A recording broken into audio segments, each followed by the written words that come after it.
अल्लाह की रहमत का एक खूबसूरत वाक़िया।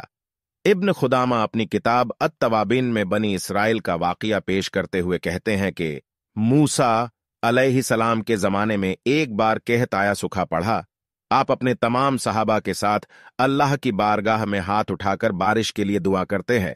अल्लाह की जानिब से मूसा अलैहिस्सलाम को गैब से आवाज आई और कहा कि ए मूसा अलैहिस्सलाम, आपके एक सहाबी ने अभी तक तौबा नहीं की। मूसा अलैहिस्सलाम अपने सहाबा से कहते हैं कि तुम में से कौन है जिसने अभी तक तौबा नहीं की, इसीलिए बारिश नहीं हो रही। ये कहते ही बारिश का बरसना शुरू हो गया। सहाबा कहने लगे, ए मूसा अलैहिस्सलाम, आपने तो झूठ कहा हमसे, देखो बारिश तो शुरू हो गई। मूसा अलैहिस्सलाम परेशान न होकर अल्लाह से सवाल करने लगे, ए अल्लाह, ये कैसा माजरा है? अल्लाह ताला ने फरमाया, ए मूसा अलैहिस्सलाम, जैसा ही तुमने सहाबा से तौबा का जिक्र किया, मेरे उस गुनहगार बंदे ने मुझसे अपने गुनाहों की तौबा कर ली। रिवायतों में आता है कि उस सहाबी के मुंह से अस्तगफार का जुमला निकला। मूसा अलैहिस्सलाम ने कहा, ए अल्लाह, मुझे भी बता, भला वो कौन था बंदा? अल्लाह ताला ने फरमाया, ए मूसा अलैहिस्सलाम, मेरा बंदा जब गुनाह करके तौबा नहीं किया तब मैंने तुमसे छुपाया। अब तो मेरा बंदा तौबा कर चुका है, फिर भला अब तुम्हें कैसे उसका नाम बता दूं?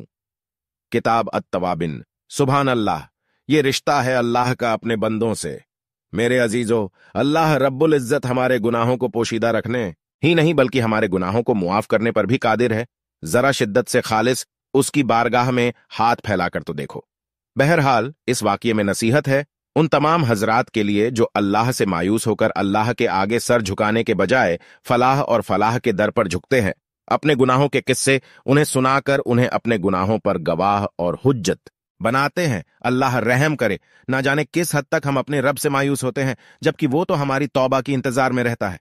लिहाजा मेरे अजीजों, हमें चाहिए कि हम अल्लाह से अपना रिश्ता मजबूत कर लें और हर हाल में अल्लाह ही से सवाल करें, जैसा कि हमारे नबी करीम सल्लल्लाहु अलैहि वसल्लम ने सारी जिंदगी अपनी उम्मत को तालीम दी।